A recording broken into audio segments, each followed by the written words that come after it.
Hey there. Thanks for listening to the Scuttlebutt Podcast. My guest for you today is Ben Kohlman.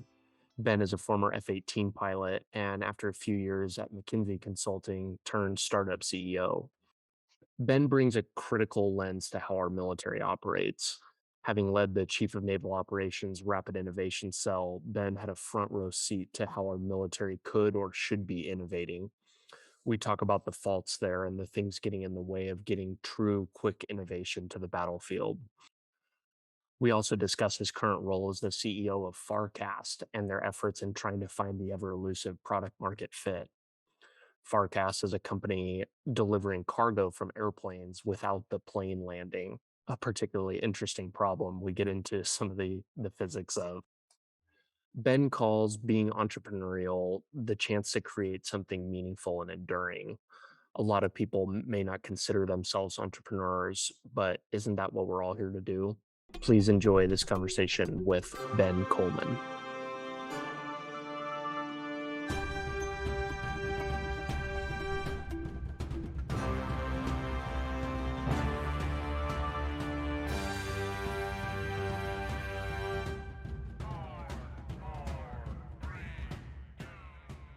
I actually hope you don't mind. I actually poured myself a drink. I normally That's don't do great. this No, on go a for it. on episodes. The time of the evening, I was like, oh, I think that this might be right. This feels right. Totally. Uh, Ben, thank you so much for coming on today. I'm super looking forward to this conversation. Past episode, Michael Madrid recommended that I talk with you, and you were very adamant. You're also a podcaster, so I think that naturally inclines you to being willing to go and do other podcasts. Is that would you say that's accurate? Yeah, I love it. I think this is a great medium. And one of the reasons I started my podcast was I missed having fun conversations with people throughout my network. As you get older with family and kids and all that stuff, it's harder to really talk about deep topics. And it's just an unconstrained medium that's pretty powerful. I've never heard it pitched that way, but that's exactly right. Over, especially in the pandemic as well, which I think is when you launched yours, going and working remotely, you're kind of missing a lot of those connections. And I almost exclusively listen to podcasts, almost no music anymore. And so I feel like I have such a good, intimate connection with the hosts who, of course, I've never met, but Yeah, we don't know we're totally. close, but we are. You have l just kind of like a crazy track record, and I don't even know if we have enough time tonight to go through all of the individual things. What do you think you are most proud of, though? What am I most proud of? That's a great question. It's funny you mentioned that you think I have a great track record. I'm about to approach 40 years old, and I have this sense that I'm barely getting started, and I've been frustrated with how little progress I've been able to make in the past 20 or 25 years since college. But what I'm most proud of, I think honestly, it's probably raising my kids. And I know there's still a long route to go. We have a 7, a 5, and a 3-year-old. But whatever however they turn out, like that's going to be the longest legacy. Mhm. And I don't know, something being a parent and seeing your kids grow up and not just don't copy who you are, but you can see reflections, but also deviations and trying to help them become who they are. And even if you have hopes and dreams for them, being open to different possibilities that are unexpected. So I'm just proud of where they are right now. They're young, they've got a lot to learn. My mom puts it very, very well. My 7-year-old is very precocious. And she says he's very smart, but he's not wise. And I think that is a very apt aphorism uh, as we think about children, because age really does drive wisdom. And how can I help them accumulate wisdom and things that I wish I had known, but do it in a way that they actually absorb it and will grow with it. That's the challenge. But I think it's my kids. Do you ever find yourself trying to give them your entire life's worth of experiences so that they can improve on. Like, they're 3 years old and you're just trying to like, okay, here's all of the mistakes in life you could make, and like, let's here's how to avoid them. Or are you kind of more just uh let them figure it out on their own style? I think I'm more of the latter, although I'm trying to strategize for when they're old enough to impart wisdom, but not do so in an overbearing way. I think that's the trick. Is Mhm. I know all of my hard fought lessons and wisdom was because of decisions I made that most of the time went wrong. And so I had to learn that way. And had I been told it growing up, maybe I wouldn't have listened. And at the same time, there's certainly fundamental lessons that even if I hadn't listened, they would have been in the back of my mind. And so as I was going through hardship and challenges, I would have been able to, okay, that was actually right, and course correct a little bit earlier. So I don't know, like there were some things I wish my parents had taught me and some things that I wish my father in particular had given me insight into. But I'm not sure if he could have because he didn't have the same experiences that I went through. And there are things I know now that would have been very useful. And so I want to impart that to my kids. But you just never know. You kind of got to let them discover who they are at the same time. Yeah, it's almost like the kind of experience is what makes the journey, or that's the journey is the not the destination, but the whatever the phrase is, I'm butchering it, but Mm-hmm. the learning along the way. I think that that really speaks to your kind of like long-term mindset, and thinking about that legacy. That's something that's built over so many years. And that applies to kind of one of my first points that I want to talk to you about. I read an interview with you, and they pitched you the question: given the power to repeal a government regulation, what would it be? And I wrote down the quote here because it was just so profound to me, profound in a way that like I needed to hear it put this way. You said the 20-year retirement in the military creates a toxic culture of mediocrity that promotes seniority over merit and deeply impacts our ability to effectively execute warfare. Now, that coming from somebody who chose to not do the full 20 on active, that really tells me that somebody is thinking long term. Can you kind of unpack that for me a little bit and talk to me about your mindset, kind of giving that type of sentence? Yeah, well, there is a lot to unpack there. Uh, We got lots of time. and when we think about the 20-year vest, this is really it was created to solve a problem.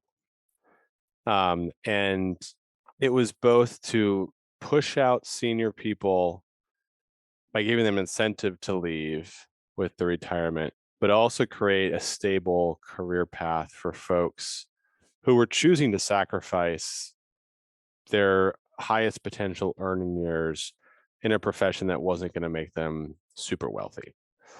And so if we think about what the reasons were behind it, it makes sense when it was put into place. I think this goes for a lot of government regulations. There is a reason why every rule is in place. There's a reason why Congress has very deep oversight over defense spending and acquisitions. And it goes back to the Constitution in terms of how the founders wanted to divide up powers and create sparring parties and oversight. But there are consequences to that. And as time evolves, the needs and the original reason why policies are implemented should change. However, within government bureaucracies specifically, there are very few examples of rules being repealed and changed. And so let's talk about the 20-year model in particular. So why is it toxic? The core reason is you get a cadre of middle managers and folks who are literally holding on just to get to 20. And it can be for over half their career because, at the 9, 10, 11-year mark, you're being transitioned from the 03 and the officer rank to the 04 rank, the lieutenant commander of the Navy situation. Lieutenant commanders have sanctuary. They are able to just stay as lieutenant commanders until they're 20 years and get out. And statutorily, the military can't get rid of these folks. You can't fire them. You can't move them somewhere else.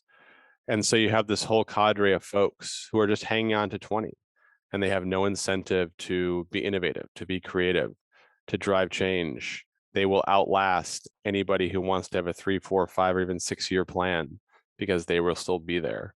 And then when they leave, they get a nice pension. And what it does is it blocks up rapid promotion potential for innovators and for thinkers who are truly exceptional, but can't rise to the level of their competence. And this applies to a very small portion of people. It's the top 1, top 3, top 5% maybe at most. But if you look at where most of the world's innovations come from, where the forward-thinking policies are, it is the Pareto principle at the extreme. And this is somewhat controversial, but I have a belief that the very best of society create the most value for society. Doesn't mean that the rest of society doesn't contribute. They certainly do. And everybody plays a role. But the outsized impacts of entrepreneurs, even those who fail in pushing the bounds of what's possible in society, it's a very small sliver of our culture. And yet they have outsized impact. And in the military, because promotions and the path is optimized for the bulk, the middle 80% of people, you fortunately lose potentially the bottom 10% because they get shuttered out. But the top 10%, they're the ones who really are the driving force for innovation and creativity, are stifled. And so they leave, leaving this mass of folks just kind of move through that 20-year timeline. And so if you had a more aggressive civilian-like program with talent management and no cliff, you could do a lot more force shaping, and people would voluntarily leave when their time was up in the service, I think, more frequently. I certainly sympathize with the DoD's problem of, hey, we want the top people. Of course, everybody does. We want the absolute top tier people, but they also need to keep them too. They understand, and I think most organizations understand this as well, is like, hey, if you don't give people the leash to do whatever inspires them, or it looks different in a variety of contexts, but you are going to lose them, and they are limited on budget and all these other things. But that 20-year retirement thing is just that carrot is a big problem, I think. And I don't even think that it's just for the people that you're talking about, because that's the only question that people have to ask. It's a binary question. If you're in the services, oh, well, are you doing 20? That's the first thing anybody says. Yeah. That's a problem. Yeah. That shouldn't be the question.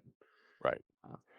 Well, and the solution to that is radical and would never pass, but it's to pay people what they're worth. You think of the role I came up through. I was fortunate to be an F-18 pilot for 11 years on active duty, and we're paid the same as everybody else, but it's a highly valuable skill set, just like a nuclear trained submarine officer is. And the wages they're paid are far below the value they bring.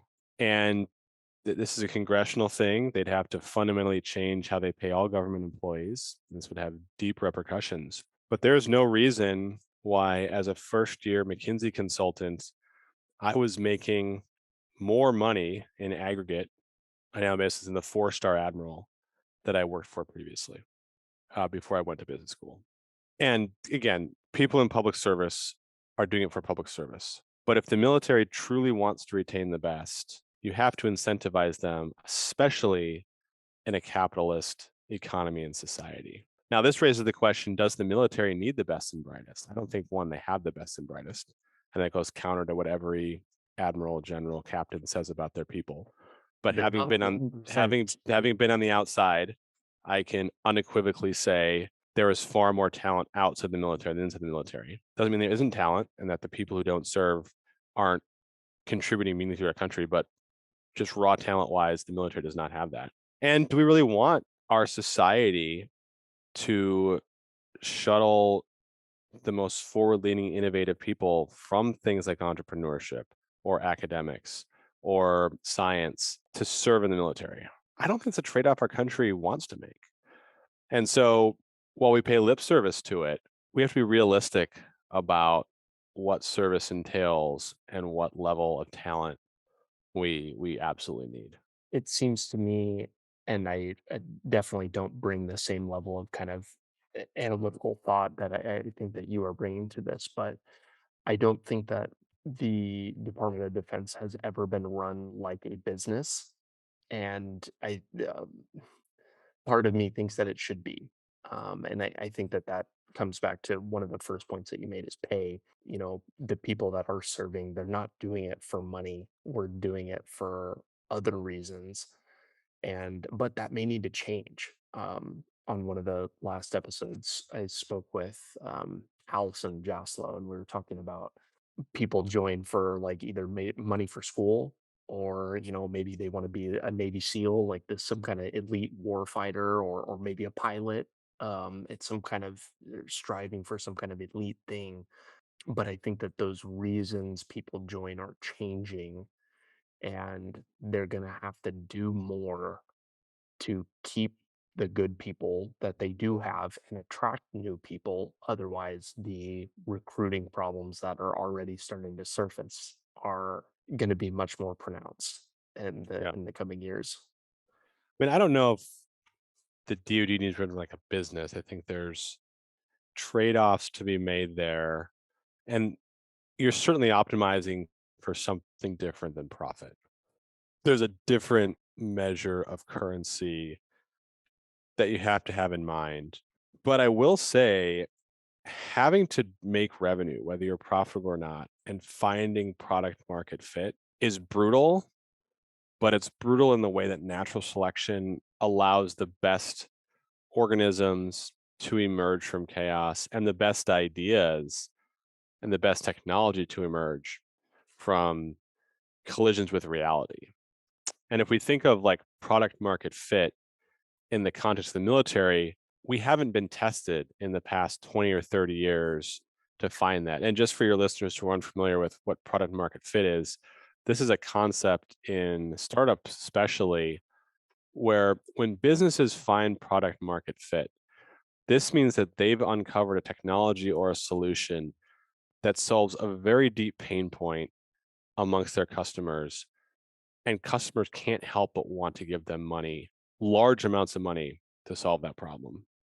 And so if we apply that to the military context, what is product market fit in the military context? Even if it's not profit, what should they be optimizing for? And ultimately, it's winning our nation's wars and defending our country.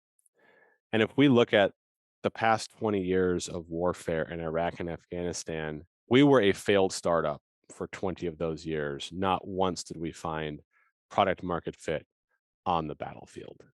We had societies that were millennia behind us in terms of technology and societal mores that ran us out of third world countries because we did not know how to engage with them or even what we were fighting for.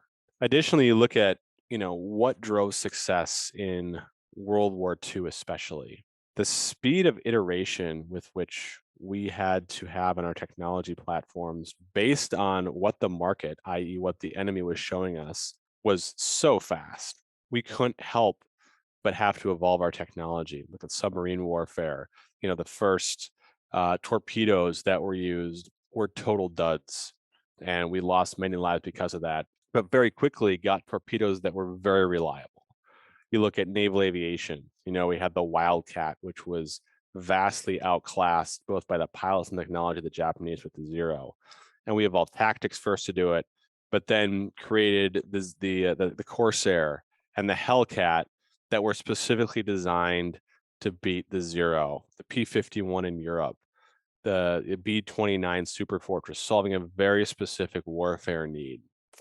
And, for the past 40 years, the US very fortunately has not had to engage on a force-on-force conflict. But if we did, is the aircraft carrier still meeting product market fit? If we were to go to war with a large country right now, would aircraft carriers be relevant?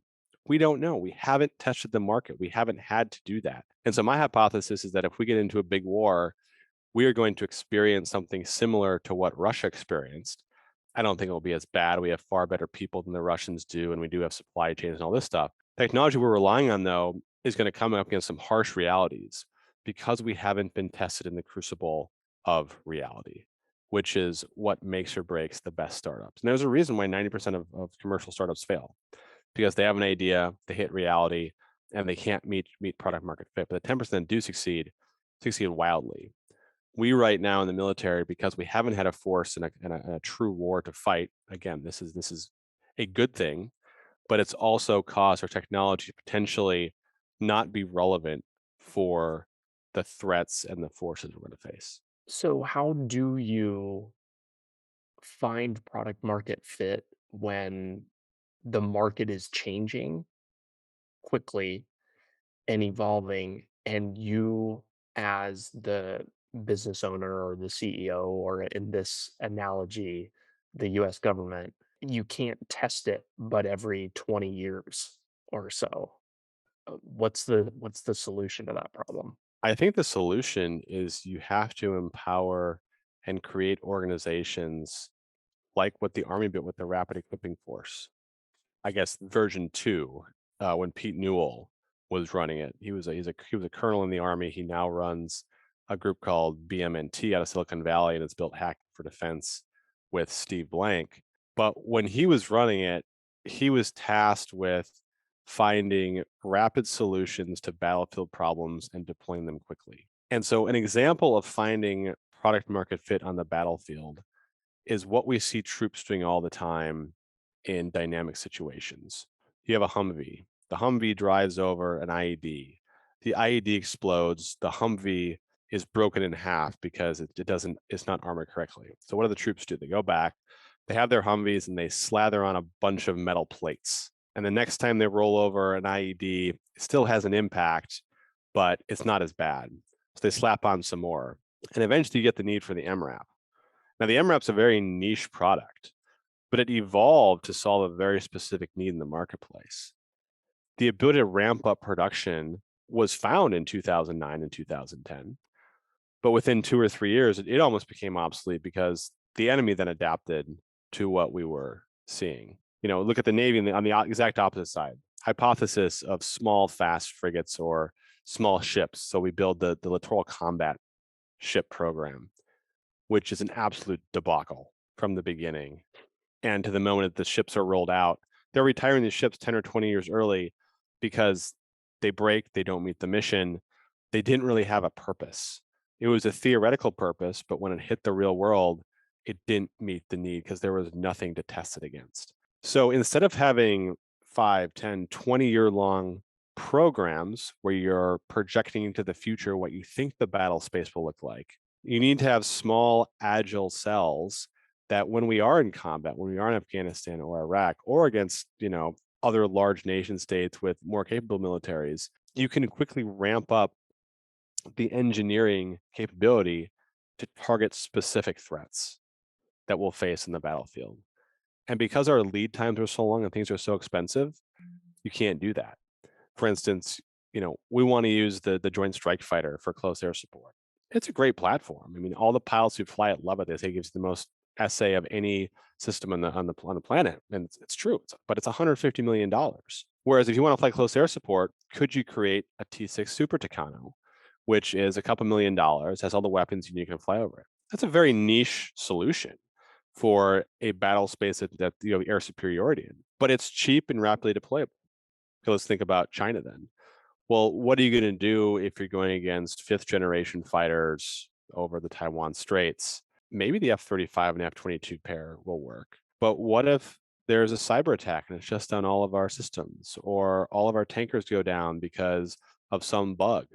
Like, the whole system falls apart unless you have some agile, rapid way to build something quickly that directly targets the problem at hand. And we've tried a number of these things in DoD, but it's so antithetical to the culture and to how things are done and the speed at which things are normally done that they always die on the vine.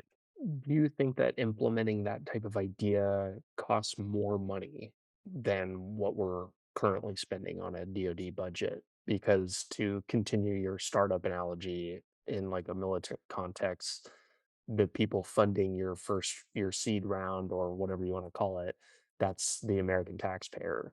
And if the bill is higher in a time of quote unquote peace, and we still need to maintain a certain level of readiness, they may not like spending more money when, is it even needed? Well, the military has a blank check right now anyway. I mean, there's no oversight to defense spending. It's a bipartisan agreement. And all they have to do is trot out the, hey, you're against the troops, you're anti-American if you don't want to go along with the spending bill to get whatever they want passed. And in many ways, defense is a jobs program more than it is a national security first program. Now there's certainly overlap, and all the dollars going to the Lockheeds and the Boeings and the Raytheons is certainly providing some battlefield capability, but it's also providing a lot of money to go to jobs to congressional districts. And you know that's what the voters want. They're voting for these policies because it's hard to, in a peacetime situation, have useful metrics to understand if spending is useful. But there's really no metrics anywhere in government when it comes to spending. And very few programs, if any, ever get cut. They only go up, no matter how effective or ineffective they are, because that's not the culture of those organizations. And so that creates a lot of perverse incentives.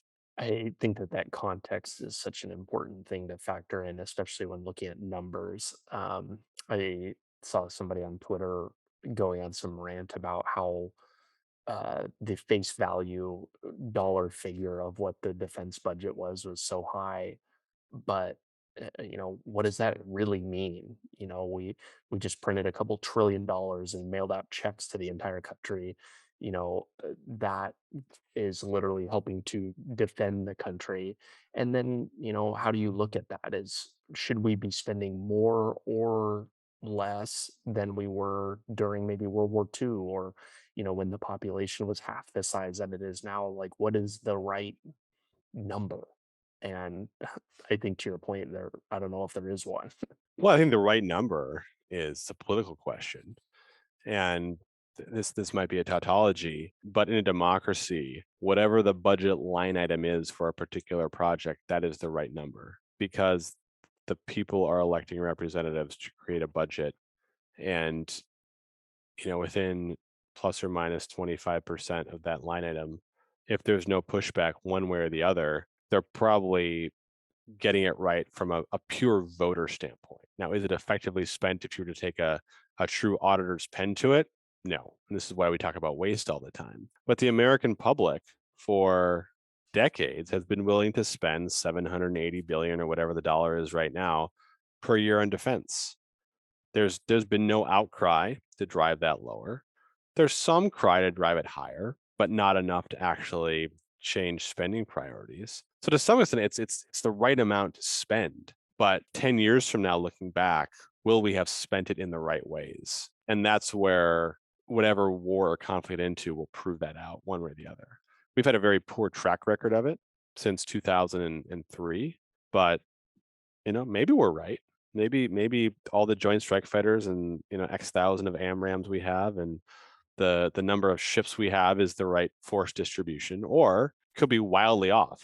And we need to rely on people like Elon Musk to put up Starlink to give internet connectivity to Ukraine because there's no other source to do it. Like, I don't know. But that's the beauty of having a multifaceted economy is you're going to see the entrepreneurs who are successful in commercial sectors being able to quickly pivot and help out the military when they need it most. I mean, you look at the production lines in World War II, and because we had such a robust car manufacturing economy that was, again, driven by market forces and demand, we were able to repurpose those lines for the production of tanks and other materials that the government couldn't have planned for, or the public was not willing to pay the costs to have those things on standby. And oh, by the way, the efficiencies in supply chain and assembly line that had been learned through the harsh mistress of the market then were able to be directly translated to efficiency in production for tanks. Whereas had the government set up a tank line that was idle for 20 years, they would not have had all those lessons learned through the harshness of reality.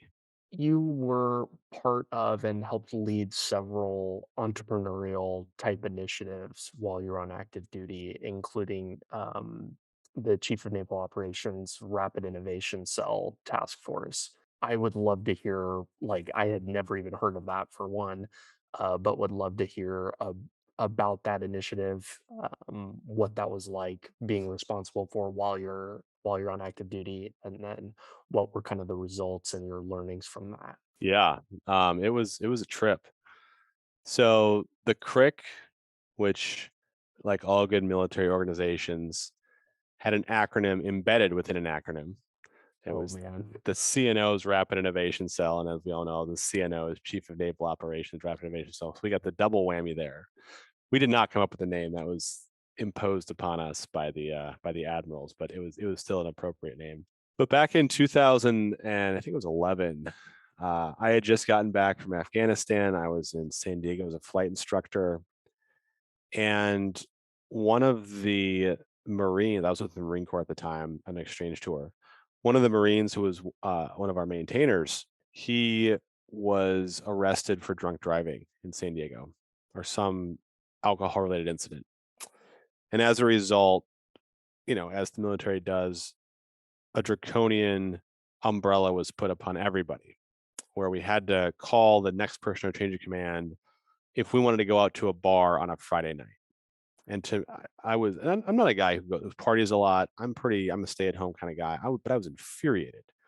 Here I was, 6 months removed from flying a $70 million jet, being allowed to make life and death decisions with bombs to either drop them or not on targets in a rapidly dynamic environment, leading 4 other planes into combat. And I get back to the United States in garrison, and I have to ask permission to go to a bar at 10:30 on a Friday night. And I understand where the military was coming from, but that is not the way to drive a responsible, ownership oriented culture. And so, in a peak of frustration, I wrote an article called The Military Needs More Disruptive Thinkers and submitted it to a niche blog called Small Wars Journal. And within 24 hours of it being published, it became the most widely read article in the site's history and started a firestorm in the Department of Defense. And as I read it again, 5-10 years removed, I said some pretty intemperate things, and I kind of cringe at some of the analogies I used. But what it did was spark a bonfire that was about to be inflamed anyway. Got a lot of flack from senior and junior people. Got a lot of praise from senior and junior people for calling the military out for not being forward leaning. One of the people who was interested in it was a guy named Admiral Terry Craft, who was at the time the commander of Navy Warfield Development Command in Norfolk. And he said, "Hey, Ben, intrigued by what you wrote about. Why don't you put your money where your mouth is at and come build a group that I'm putting together with Chief Naval Operations to give junior officers a chance to put new technologies into the fleet?" And so I was actually looking for a job at the time. I was about to transition out of my instructor tour and said, "You got it. Let's make it happen." So we went out and tried to assemble some of the most off the wall thinkers in the Navy. We got a Lieutenant JG who was at NICWIDge, which is a cyber warfare organization.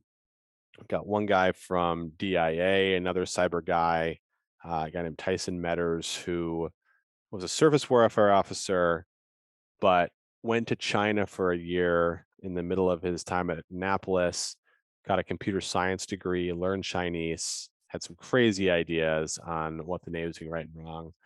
A former DIA guy who was a counter intelligence dude in Iraq. He was an interrogator who ended up becoming one of my closest friends and is now an entrepreneur. A couple enlisted dudes who had been disciplined for insubordination. submarine engineer who was fired for insubordination, and then a couple of straight-laced guys who were just, on the command track, but needed a break. And so we started traveling around the country, and we had our day jobs. We were all doing what we were supposed to be doing, but then the crick was like a extracurricular, and sort of looking at technologies. And we got a little bit of money to experiment with things and put stuff on the market. I ended up putting 3D printers on ships for the first time, and kind of helped to rekindle that public movement. The 3D printing movement had been going on for decades, in some of the outlying areas of the Navy. We kind of brought it to the fore, but mostly it was a way for us to kind of realize we're not alone. There's a lot of junior and senior people who are questioning the way the military is conducting operations, how they're procuring technology, and was our chance to make a difference there. And you asked about lessons learned, and I think it was telling that you had never heard of it. So we were killed off after 3 years. Maybe it was 4 years. I left after year 2 or 3 because just the normal course of things. We were very good at getting a lot of press. We knew how to talk to the Navy Times and to advertise our things and get people excited. What we were not good at, and we probably weren't even allowed to do, was understanding the politics of the Pentagon and how money flows and who the influencers were. And ironically, we were killed by a guy I was working for at the time. He was a captain. He was my chief of staff. He and I worked very closely together. He ended up working then for the CNO, and he hated the crick. He hated the fact, he was an 06, he hated the fact that junior officers were being let into admirals only conferences. He hated the fact that we were allowed to question what was happening and that we had the ear of very senior people. And so when he was in a position of influence and a new chief of naval operations came in, he quietly had us axed from the budget. And, he knew how to play the game, and he's a very successful admiral right now. And he is a quintessential warfighter. I can't fault him for his effectiveness on the battlefield. We just didn't see eye to eye on on how to drive innovation. But we learned that it wasn't enough to have, a flash in the pan. You have to have long-term sustainable solutions with stakeholders that have, and this gets to the entrepreneur journey, stakeholders that have such a deep pain point they can't do without what you're proposing. And we never got that traction that would have kept us around to solve those problems. I have a quote here from that article, "The Military Needs More Disruptive Thinkers." Hopefully, this isn't one that you you've read or might have An worded open book. otherwise. I'm open. What I said, I stand by, even if I was wrong. I Uh, reserve the right to always be wrong. Absolutely, that's the best way to go about it. You said, yet in reality, the very word entrepreneur is met with blank stares by career service members. This is primarily because entrepreneurs see a need and, without consulting higher authorities, simply go ahead and try to solve it. Their very nature inclines them to disrupt the status quo. And of course, the one thing a vertically integrated organization like the military hates most is change. So So I stand by very, that quote. That was one of my, I think, my better phrases, even if you disagree with it. Like, I think that's a good pull quote. a very fitting and accurate quote, even though this was written before like you guys got shut down. Yeah, yeah. Well, I think this is the challenge any large organization faces, not just the military. And again, Clay Christensen at Harvard Business School built a career on describing the innovator's dilemma and how large organizations become addicted and accustomed to the thing that made them successful, and they have a deep challenge appreciating and then pivoting away from that when new technologies emerge. And I think you apply that to the military in 2005 through 2017, and it's the innovator's dilemma all over again. We were built to have a force on force conflict where we knew who the enemy was. We know where clear battle lines are drawn. And when we got drawn into an insurgency, that was the disruptive influence that we could not overcome. It was a low end, scrappy, cheap alternative that we thought our high tech tools could solve. We thought technology would do the work, when in actuality it was cultural and political change that was not going to be overcome by technological prowess. And we were disrupted. And we saw what happened last August and the culmination of that disruption when we lost. And this is hard for any organization to do. I think it's especially hard in the military, where at least in, let's say, IBM or Microsoft or 3M or any of these large blue chip Fortune 100 companies, they can actually hire in entrepreneurial people at the VP or SVP levels. Even CEOs, they can pluck and do that. You can't make a successful startup or a successful private sector executive an admiral and say, go run a battle fleet, go run the war college. Like it just wouldn't make sense. And so what you get are leaders who have been institutionalized and have had one experience in their entire lives. That's the military, 100% of the time.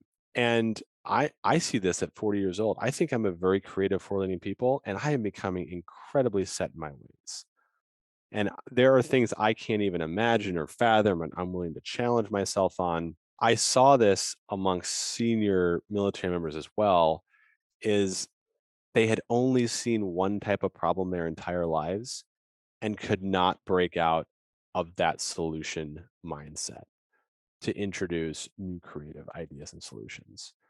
And because the military can't bring in new ways of thinking into the senior ranks structurally, and I think there's probably a reason, there is a reason for that. It's much harder to implement change in a way that's even more removed than what a large private sector organization has to go through. Well, I think that that highlights the need for entrepreneurs and the military in general to be put in situations that challenge us. And we need to get outside that norm of what happens day to day. You pointed out some of your learnings from like the top level, and I think that that's valuable. What I would be curious to ask about is what are the learnings for the entrepreneurs or entrepreneurs at the lower level in our ranks, maybe enlisted or even junior officers that, maybe this rapid innovation cell got shut down, but there are still surely opportunities to innovate and continue to bring new ideas to the table. What learnings do you have that may be beneficial for somebody in those positions? First thing that comes to mind is if you want to have a sustainable solution, you need to find a problem that is so painful, folks can't live without your solution. And that's the only way to make it work. And on the flip side, the amount of time it takes to identify, develop, iterate, and deploy that solution is probably going to be longer than whatever your PCS duty station period is. What's been really enlightening for me to see is I graduated from business school in 2017. And Stanford is a place that produces a lot of entrepreneurs. I think maybe 10% of the class graduates and goes straight into building a business. We had our 5-year reunion probably 2 months ago. And it's only now that the companies that survived are starting to get traction. They're starting to move from their Series C to Series A. They actually have customers. They have 20, 30, 40 employees. Taking them 5 years to get to their point where they're actually building something meaningful. And as I think about entrepreneurship in the military or intrapreneurship, it takes a long time. There was a gentleman who came to one of the first Defense Entrepreneurs Forum conferences, and he won the contest. I think it was 2013. He had a really remarkable solution to the gas masks that are worn aboard ship. They were comfortable. They integrated 3 different systems into one. They were robust. And I think just last year, so 7 or 8 years later, he finally saw a small contract and traction with NAVC. But even then, it was a pilot, and he did it alone. It is so hard to build a community of doers in the military because you all have other jobs. Like you're not in the military to find a solution. You're there to fix the forward-looking infrared, or to fly an airplane, or to drive a ship. That's what you signed up for. And to do entrepreneurship right, it is a full-time job and you have to assemble a team around it. And so I think folks just need to go in with eyes wide open that even the best solutions take years to get traction. I mean, we all take Google for granted right now. And I think it was Paul Graham today on Twitter. He had a great comment on this is, it took them 2 years from 1998 to 2000 to even have AdWords, which is their revenue model. The first 2 years of their existence, they didn't know how they were going to make money. They just kept moving forward. And so like Google is now a behemoth, but they didn't even know what was going on at first. They had to figure it out. And it's just so hard in the military to do it part-time, especially if no one else is on board with few resources.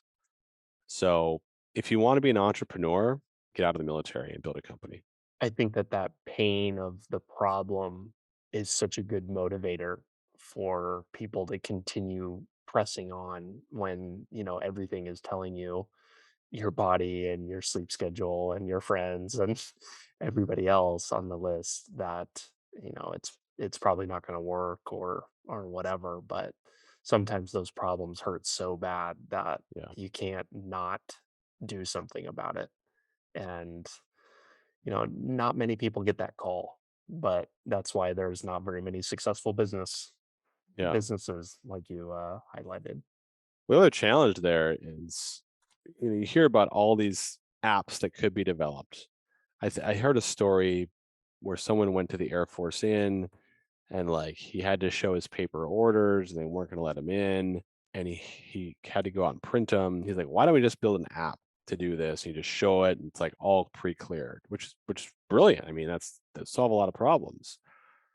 The problem is if the military or the individual owns that, when they move on, who does the maintenance on the app?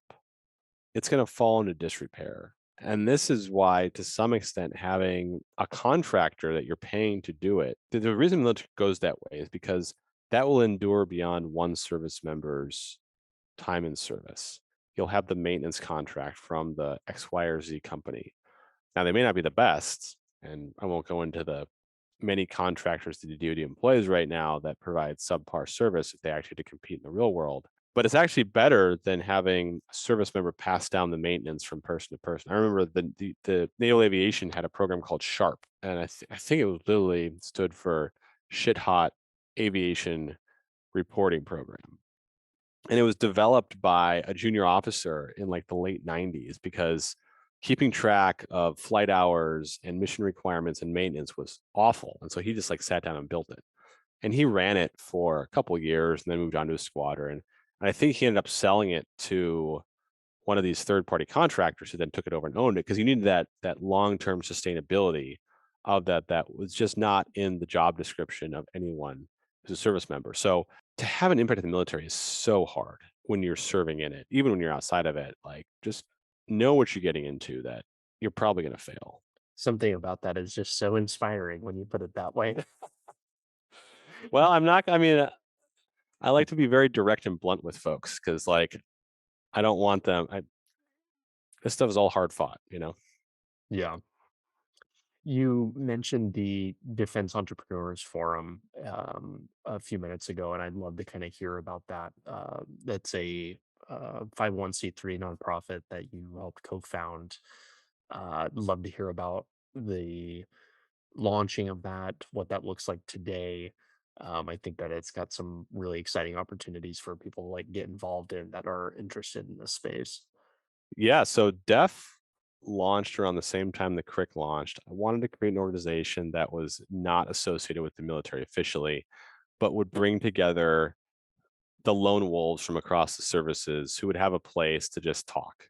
It was inspired by, at the time, what was pretty prevalent, the TEDx weekend, the startup weekends. And the way I recruited the first cohort of leaders, I looked at the articles that were coming out in a lot of these military trade publications. And if there was a junior officer willing to say something controversial and challenge the status quo, I invited them to be on the board of the Defense Entrepreneurs Forum and built the first conference. And that was my heuristic of someone who I wanted on our team. Because what to me it said is, if someone is willing to put their professional reputation on the line for something they believe in, then they're going to be doers and get stuff done. And we were right about that. And so this year is going to be the 10th annual Defense Entrepreneurs Forum in the fall. I stepped away from formal leadership and even engagement about 5 years ago as I transitioned off. I wanted it to be junior officer run. I wanted it to a junior officer and enlisted run. I wanted the military to keep owning it. And like any organization, it's evolved. It's thousands of people now are involved in it. There's conferences across the country, even the world. The Australians and the British have outposts. It's inspired kind of defense innovation movements amongst junior officers in other allied countries. And like any organization, it evolves and changes. I was just having a discussion actually with Mike Madrid here about an hour ago in terms of the direction that the conference is taking. So when we first started it, I was really disgruntled with the defense conferences I was going to. It was all very senior people who were saying the same things. There was no exploration of ideas. Defense contractors and primes had big booth space. And I wanted something different. I wanted like a collision of ideas. And so we invited all junior officers to come to the stage and give talks. My favorite talk was in 2000, the second conference in Chicago, a woman who was a pacifist. She was a Quaker. And I invited her to come to a group of military officers and make the case for pacifism. And it was one of the most powerful talks that folks had heard, not because they agreed with her, but because they were just really interested in the views that she had, because they were well thought out. And she was willing to engage on hard conversations with us. And that was the kind of thought leadership that I wanted to have. We turned down a lot of money from big sponsors that you'd normally see there because we wanted to maintain our independence. And I think as the leadership has changed, there's been a shift in philosophy there in terms of how they're funding it and who they're featuring. Yeah, we'll see what it's like this fall. I'm going to hopefully go back and kind of be a fly on the wall to see what I've wrought and how it evolved. But it was a fun project. In research of you and leading up to this interview, was doing some research on Def and saw that they actually have a Norfolk meetup in like 2 weeks too. And so I'm like trying to take work off to go. And Good. I this is exactly the type of space and the people that I want to be talking to. And I think that that's if there are anywhere in the ballpark of who you are and like what you're doing, I think that would probably be some interesting people there. Yeah, no, for sure. I absolutely should. It's a great community. And I think the other insight we got from DEF was the best parts of the weekends that we had were not the awesome speakers, and there were a lot, or the cool activities, but it was the unstructured time between 5 p.m. and 10 p.m. where we'd have happy hours for serendipity to occur and people to meet and fun, lifelong relationships that could be formed, all bonded by this idea that, there is a way to make the military service better. We don't have to wait our turn. How can we take action now and organize to build something meaningful? And that informality and unstructured time is just so critical to driving creativity and innovation. I think oftentimes in the military we don't have that space to do that. DEF provided that and hopefully continues to do so. In light of the sentence, working to build something meaningful, I want to talk about what you're currently doing. You're the CEO of a company, Farcast, a company looking to drop cargo without landing, which sounds like an interesting problem to solve. I'd love to hear about how that came to be, what the business is about, where you guys are in product development. Just give us the full story. Yeah. So when I left business school, I didn't know what I wanted to do. And I think a lot of veterans face this conundrum as well. So I went to consulting. I worked for a group called McKinsey and Company, world's preeminent consulting firm. I learned a ton. It was I learned a ton, but my heart wasn't in it. I spent 4.5 years there, and by the end, I was absolutely miserable. For a variety of reasons, I made some bad career choices. I didn't advocate for myself when I should have. A lot of lessons learned there. but I'd always has this entrepreneurial bug. And I always wanted to start something, but never knew what to start. And so I had a friend who was the general partner at a venture capital firm. And he called me up in December and said, "Hey, Ben, there's this company that we've invested in. They're looking for new leadership.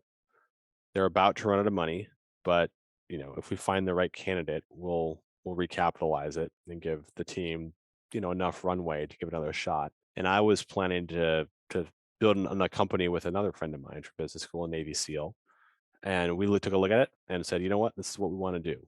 There's a 15-person team established. There's a product that's exciting, although there's a lot of work to be done.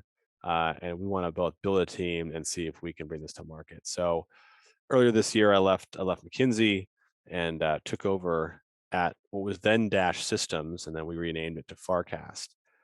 And our mission is to what we call bring everyone within reach. And so if you think about the world, there are 1 billion people in the world who are outside of a 10-mile radius from a paved road, and they don't have access to rapid delivery capabilities. Our goal is to get them the things that they need, not just in emerging economies, but even here in the States. One of our first target areas is Alaska, where it's very difficult to get critical medicines, food supplies, other technology pieces to these outlying villages, and even to fishing boats. Well, instead of having to fly a cargo plane in, land it, unload it, and deliver the goods via some other means, we believe you can just fly over a point, drop something out of airplane, and land it. And for those of us in the military, this is not anything new. We've been doing airdrops since the 1930s, dropping mail in Cuba. And I'm sure many of you who are in Iraq and Afghanistan experienced an airdrop. Now, as JR, who my COO can attest, having been a SEAL on some of these FOBs, the accuracy left something to be desired. And sometimes there were multi-kilometer hikes to get the MREs that were strewn about the ground. But our goal is to create a system leveraging the precision guided munitions work that's been done to get packages to precise locations. And so we're in the process now of trying to find that product market fit, which I alluded to earlier, which is very elusive. It's hard. Like, we have a really cool product, but finding that pain point that customers are willing to pay for is super hard, even if you have a super sexy technology. And everybody loves it. They're like, this is going to revolutionize logistics. It's so awesome. You're throwing stuff out of airplanes, they can land it. And then we say, okay, how much will you buy this from us to solve this problem? Well, you're not quite where you need us to be. And this is not unusual. We knew what we were getting into. But this is our challenge. We have to really find that specific area where the pain point is so great that people are willing to pay for it and we can deploy it. And that's a very important forcing function because it really refines what your whole purpose is. And we're going through that right now. It's such like an interesting problem to try and solve. I think that there's been a lot of talk, I guess, in the last like year or two about supply chain, quote unquote. Mhm. Everybody talks about supply chain. Nobody knows what supply chain is, but everybody knows that their Amazon package is days late, and the excuse is it's out in a container and off the coast of Los Angeles somewhere. Do you think that, like, in a world 10 years from now, could this be how we get our packages? Is this something that, like, is that even feasible? I don't think you'll be getting Farcast airdrops in your backyard.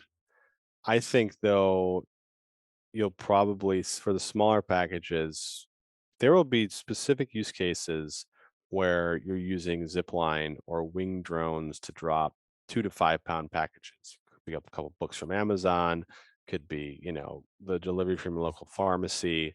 The third dimension is ripe for the taking right now. And there's a lot of optimization that's occurred on the 2 dimensions we use on the Earth's surface. You've probably all heard the stories of UPS optimizing their routes to not have left-hand turns. Well, why is that? You minimize the time that you're waiting in cross traffic. Amazon is vertically integrating their entire supply chain because it's just so much cheaper for them to own it end to end and own the experience. and in doing so, creating small little islands of businesses that aren't going to grow beyond a certain level, so they can maintain price control. I do think that if our hypothesis is right, we can get the technology to the spot. We have a big chance to change the middle mile, and by that I mean if you're transporting a bunch of goods from Los Angeles, say, to Dallas, gets off a ship, you load it onto a plane, you fly it to Dallas. Right now, you land in Dallas, DFW, you offload that. Maybe you give it to what's called a Part 135 operator, a small operator, smaller cargo planes that will go to Lubbock, Texas, or up to, Brownsville or whatever. Or you put it on trucks, and those trucks drive to the Amazon distribution facility. Well, if you can instead fly directly over the warehouse or directly over Lubbock and drop 1,000-pound package into the backyard of the distribution facility, that cuts out a lot of time and saves money for ground transportation, which is a lot slower than air transportation. So a lot of kinks to work out there, but there could be a world in which, you don't see any of this stuff, but the supplies, the things that you're getting from the ground vehicles, one step removed, are actually be delivered via airdrop. If I'm like brushing up against the edge of what you're able to talk about with the company, like Yeah. feel free to stop me. But it's sounding as if you're pursuing more of a strategy of like you're focusing on the business case. Like everyday people aren't going to be like interacting with Farcast. Is that accurate? Would you say? To a degree, to get to that 1,000/pallet size drop requires some steps. Our strategy kind of evolves every week as we get more and more customer engagement. But where we think our initial landing point will be are on price insensitive customers who need things delivered immediately. And so one of the examples that we've gotten over and over again is you'll have an oil and gas company or a fishery with a broken boat that will pay 25, 40, $50,000 to have a small part delivered, because without that part, the oil rig or the ship is not working, and that's costing them $100,000 or $200,000 a day. So they're willing to pay a premium to get those things out there. And there are some areas that can't be delivered to, but if we can deliver it with a Farcast pod, then there's a big opportunity there. Or the fire service with forest fires. Right now, pilots have to fly very low to drop the fire suppression gear, to drop supplies to the firefighters on the ground. The pilots are in danger because they're flying through really difficult smoke situations, and oftentimes their best estimates as to where to push the thing out the plane go awry. But if we can fly at 5,000 feet, drop something with precision, and get the chainsaws, the food supplies, like there's an end customer that is price insensitive because they absolutely have to have that stuff where it makes sense to use our platform. So if we can get a landing and a foothold there to then expand that market and then devote more capital through subsequent fundraisers to developing the larger platforms, that could open up kind of the middle mile opportunity.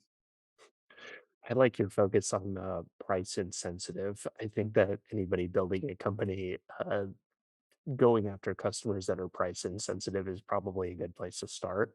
Well, it's the Tesla model, right? What's the first thing they built? They built a Roadster. Low production. They knew there were going to be a couple of aficionados who were going to pay whatever it took to get it, and that provided the foot in the door to then go to the next market, which was still a luxury market. But ultimately, it's how can we then translate that to the mass market? And a lot of products actually have started at the high end, and then as the technology or the proliferation develops, it trickles down into the middle markets where you and I are able to take advantage of it. For anybody listening that's an Elon Musk fan, which I'm sure just by your several references, I'm sure that you are, then everybody should go and read Elon Musk's early plan for what Tesla was. Like I think it was like 2004, his like company wide one page white paper or whatever, talking about we're going to build the Roadster, and like we're going to sell this many, and then that's going to fund this, Hmm. or the Model S or whatever, and then we're going to sell this many, and then that's going to fund the everyday, like the Model 3, or Yep. uh, his vision and clarity on, and then executing on that vision is literally unmatched. It's super inspiring, but I definitely recommend, and I'll put that link in the show notes for anybody interested. What I want to talk a little bit about the technology that's involved in this. You keep mentioning that this is like a precision thing, and I think that that's dropping something to somebody. It's only really valuable if it actually comes within a mile or whatever. Can you describe, for maybe somebody that's not in this space, what does that look like? Are you guys able to, we can drop something from X thousand feet and be accurate within, the size of a basketball court, or what do those numbers look like? Yeah, right now our accuracy is about 50 to 75 meters, so about the size of a soccer field. And it's driven by a three-part system. The first part is an iPad app called the Farcast app, which for those aviators who are listening, it's very similar to ForeFlight, which is kind of the standard iPad-based navigation platform that a lot of folks use for their flight publications. But it's ForeFlight on steroids, and then it's optimized for airdrops. And very similar to how the F-18 and the Joint Strike Fighter and other systems calculate ballistic launch profiles for weapons, we have similar algorithms that will take into account airspeed, altitude, wind speed to know the exact point in space a pilot has to fly to in order to release the pod such that it will fall and hit the ground. And if you think about it, I can point to some place on the ground, and there is some physical way with which you can drop something and he'll hit that point on the ground. We're just back calculating what it takes to get there based on all the environmental characteristics. The second part is a launcher that's tied into that iPad app that allows the perfectly timed push of the pod out of the plane to hit that exact release point to allow for that ballistic drop. And then the star of the show that everybody sees is the pod itself. And the pod is right now a 30-gallon cylinder, think about 2 feet tall, about 24 inches in diameter. You've got, actually about 3 feet tall, carries about 50 pounds of payload, has 4 lattice fins. So if you've ever seen the SpaceX ship that comes down, those fins that come inside to provide directional stability, those lattice fins provide both stability and drag to minimize the terminal velocity that the pod is flying through the air at. And then about 300 feet above the ground, the parachute opens up with a drogue chute to slow the chute and to slow the pod. And then the larger parachute opens up to allow for the soft landing on the ground. And then the ground agent is able to go to the pod, take off the tail kit, and grab the supplies from the cavity that's fallen through the sky. That sounds super interesting, and I'm sure that there's been a ton of hours that have been put into like making that happen. So, what does the I don't know, again, if I'm brushing up against what you can talk about, then that's fine. But what does the price of something like this look like? What is the cost of the pod? What is the cost of implementation to the customer? And then what can you guys, I guess, sell that for? Yeah, that's a really important question. So these are expensive systems. We're working through pricing right now, and one of the challenges with aviation in general is it's expensive. I mean, even the plane itself is costly. At the mass market, the benchmark is like dollars per pound delivered. And so the more pounds you have, the optimize the route, kind of the cost goes down. And I think Alaska's like 75 cents to $1 per pound is like the standard air cargo rate. Because we're not If I going to can jump in there really yeah, quick, yeah, compare and contrast that. What is something like in the States or in the lower 48?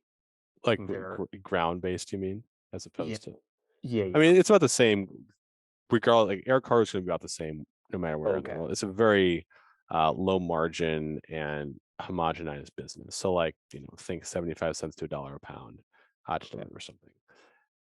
ground transportations, like I think trains are the cheapest. It's, I'm going to get these numbers wrong, probably 5 cents ish per pound, and truck might be 10 or 15. So aviation is definitely a lot more. And so depending on how you're using the pod, that's gonna there's gonna be a variable based on what that is. We think, we can outfit a system for 10-ish thousand dollars, which would include the launcher and the iPad app, and then a per pod cost of anywhere from $1,500 to $5,000. Now, there's a lot of levers and variability that goes into there. And so one of the things that we're working through in this customer discovery process is where the value chain accrues and how that should be divided up between the different parts of the ecosystem. So we're reliant on the Part 135 air carriers to be the delivery platform for what we're doing. And our goal is to find the end customers to then facilitate that match and provide that delivery. But yeah. I think that what you guys are doing, it's super interesting. And like we were talking about, solving a very interesting and difficult problem. What was your mentality coming into this? I think that it wasn't your startup. Like, you're coming into sort of somebody else's problem. And maybe that's putting it a little bit too bluntly, but kind of, you're being brought in to like take over and run this team. And I would have to imagine that this is an issue that you care about. Otherwise you wouldn't be doing it.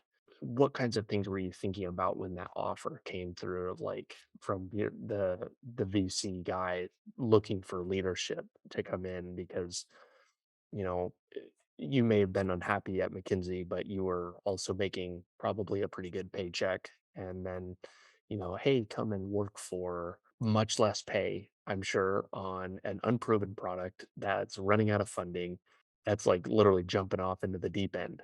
Well, when you put it that way, it sounds pretty insane. And I think that's a good summation of entrepreneurship. And you're right. Like there was a meaningful pay cut, at least in the short term. Obviously you're betting on equity upside, but in your cash, it's significant, and the chance of success is low. But I think for me and JR, it was we were fascinated by the problem.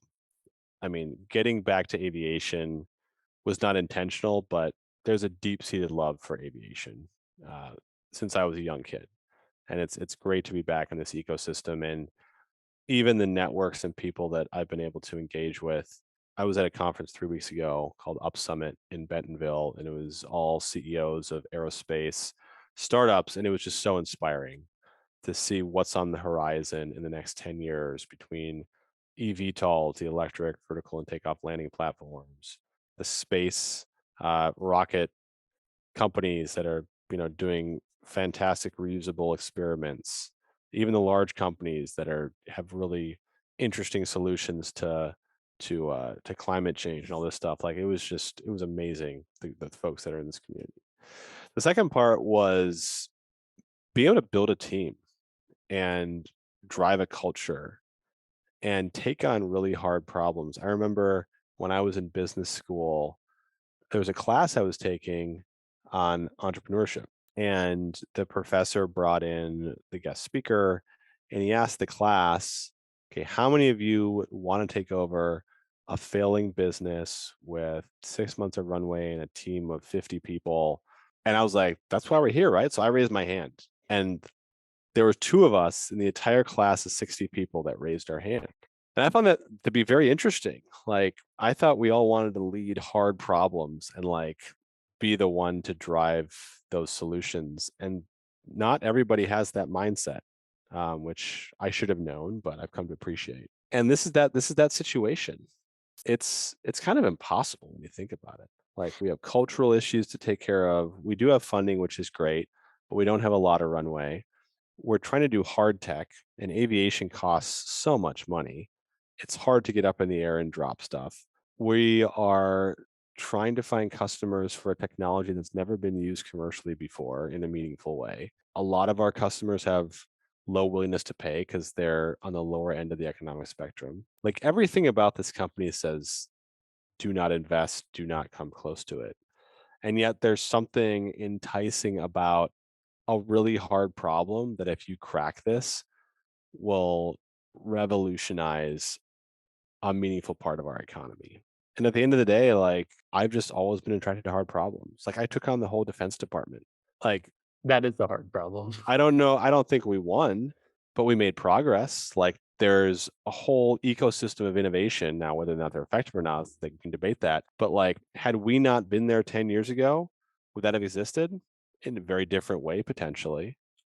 Flew combat in Afghanistan. If any, it's, very difficult situation. Do we make a difference? I don't know, but like took on hard problems. And so I think I'm just wired to do hard things and bang my head against a wall against impossible odds. And maybe we fail. More than likely, we fail. But we need people to take big swings. And I'm at the point in my life where I've realized no one's coming to save us. Like, we are it. If we don't stand up and do something, no one else will. So someone's got to get after it. Might as well be me. I have a quote from you in some article. I didn't really write down the source, but it just it was so powerful I probably forgot. But you called being entrepreneurial the chance, and I think the chance is the most important word in this sentence, the chance to create something meaningful and enduring. And I think that that about sums it up uh, Yeah. for what you're talking about. It's not a guarantee. There's no guarantees in life, and definitely not in this business. Right. Yeah. For anybody that is trying and looking for product market fit right now, something that you guys are actively pursuing and trying to solve, what is the mindset that people should be entering that conversation with? Because I'm like an over podcaster. I read too many books, I listen to too many podcasts, and of all of the interviews and whatnot that I hear from people in this space, founders talk all the time about how they found the product market fit not where they were looking. Like it ended up being something kind of adjacent. It took a couple tries and it wasn't what they initially thought. What is it that people should be looking for when trying to pursue that product market fit, get that first paying customer, and then another one, and then hopefully a few more after that? I don't know if I'm the best guy to ask because I have not yet found it in this business. Although I do think we found product market fit with Def. And I think the moment I knew we had product market fit with Def was in our first conference.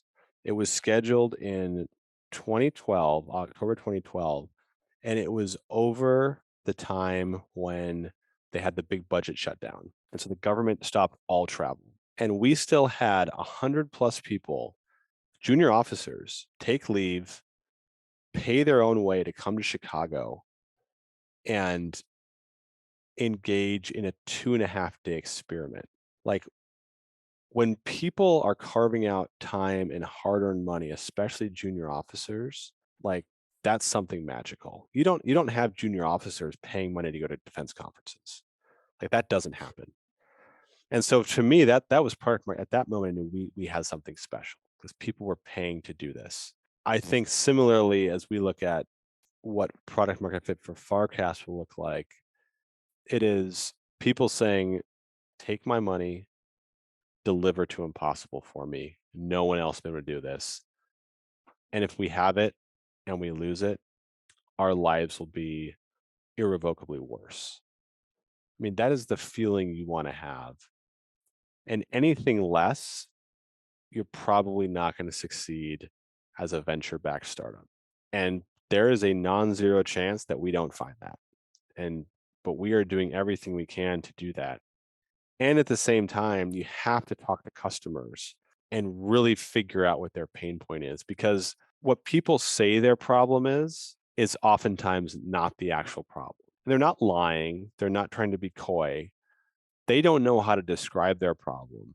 And so as you search for that problem, you have to get to the root cause of what that is and be very attuned to where their emotional responses are going and what they're actually trying to solve for.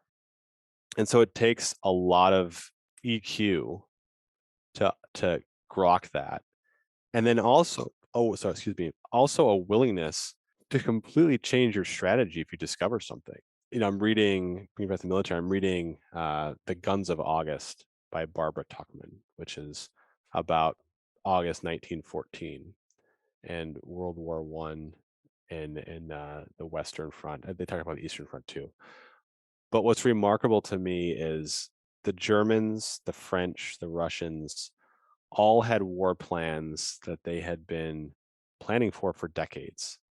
And when the moment of decision came, they were all so wedded to their plans that when things invariably fell apart, they were not willing to adapt to the emerging battlefield environment and either attack or retreat. And as a result, all of them ran into deep problems and caused a 4-year stalemate that killed millions upon millions of people. And that's a extreme example. But if you're in the entrepreneurial journey, you have a plan and you do not deviate from the plan, despite what the world is saying, you are going to fail. And so having the intellectual humility to acknowledge that your initial hypotheses were wrong and pivot to something else, that's another skill set that, it's a huge ego hit. Unless you go in with the mindset that this is my hypothesis, I'm not wedded to it. It's probably wrong. I'm going to test and learn something from it. And then when I do learn something, I'm going to act against it. Like that's the mindset that drives success. Unfortunately, I think that there's a lot of ego that's like wrapped up in the entrepreneurial space. And maybe that's why there's so many failures. People willing or not willing to act on what the data is saying. And, because it's counter narrative to what they think or believe or believe to be true about Mhm. their company or what maybe even the future ought to look like. Yeah, absolutely. Absolutely. I have never done this on a show before, and if this doesn't go anywhere, it's okay.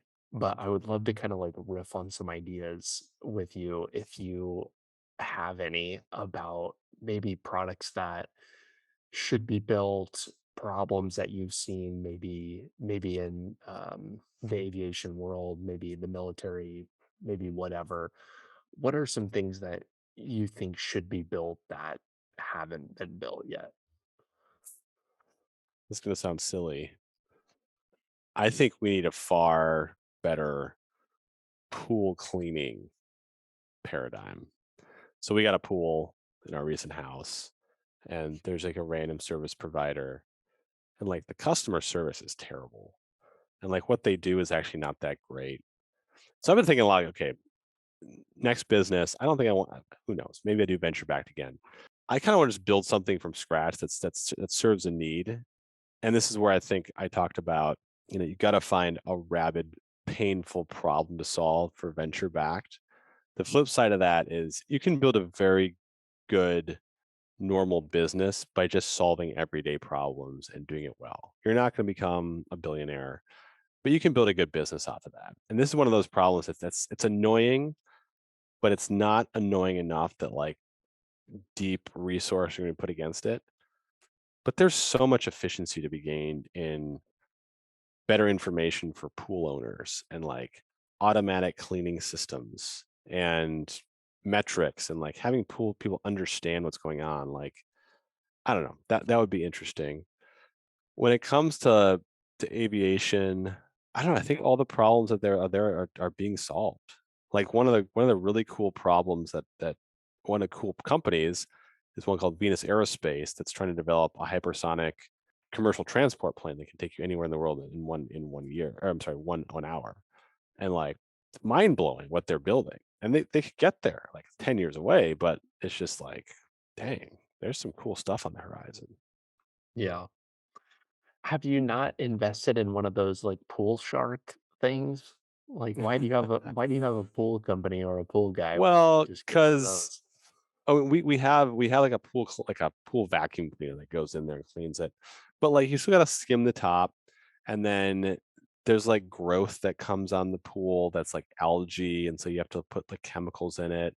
And then there's like the maintenance of the pool pump and the filters. Like there is real manual work that has to be done, but it's all ad hoc and kind of like alchemy. They're like, oh yeah, maybe your pool pump's not working because the filter's clogged, and they change the filter, and like it doesn't change the thing. They say it's done anyway. There's a lot of improvements to be had in that service experience. But I think like it's these simple businesses that there's just a lot of room for improvement that you can still make a lot of money on and provide value for people. As somebody who grew up maintaining a pool, I can sympathize with that problem to the nth degree. A lot of hours spent troubleshooting. Oh, more chlorine tablets? Yeah. No. Do we need to change the sand on this? Yeah, No. exactly. Yeah, such a pain. Ben, this has been an absolutely fantastic conversation. I would love to send people to wherever it is they can connect with you, or how they can support you in any way. Where would you like to send people? Check out our website, www.gofarcast.com, GOFARCAST.com. Take a look at the aerial delivery platform we've built and we'll be deploying. And if you have the need to deliver, get something to Impossible, let me know. We'd love to service you there. You never know who might be listening, right? Exactly. Exactly. Ben, thank you so much. Good to meet you, Brock. Cheers. Thanks so much for tuning in today. Your listenership helps me better educate people like you and the rest of our nation's military, both past and present, on building a successful life outside of military service. If you're looking for more ways the top vets are leading more effective lifestyles, building businesses, and using the resources designed specifically for you, press here for a selection of some of the best clips. Be sure to like this video and subscribe to the channel to stay up to date, and I will be talking with you soon.